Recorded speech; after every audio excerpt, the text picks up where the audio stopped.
Hi, I'm Amy Brin with the Child Neurology Foundation.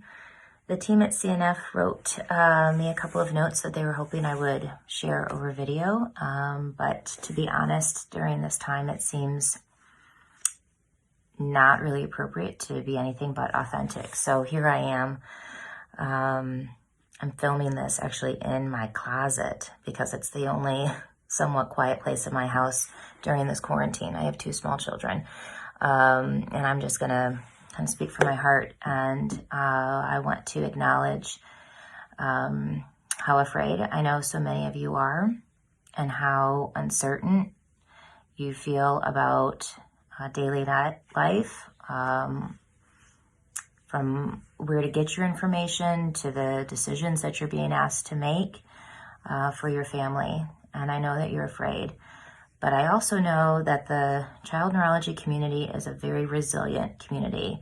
Our threshold for chaos and uncertainty is way higher than most, and that will only continue and grow during this time. We will get through this.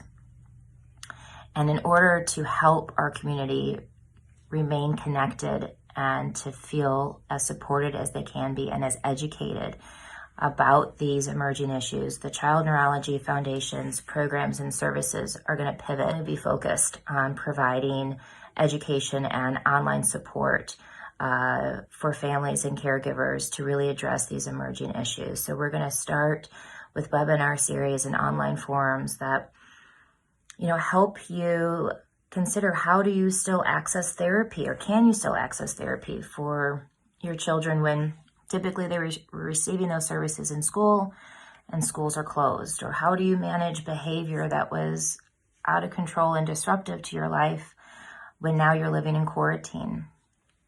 And how do caregivers even attempt to care for themselves when all of their typical self-care coping mechanisms may have been stripped from them? So we just want you to know that we hear you and that you're not alone, and that we will get through this together, and that together we are all child neurology. I wish you wellness and serenity, and please just know you're not alone. Good night.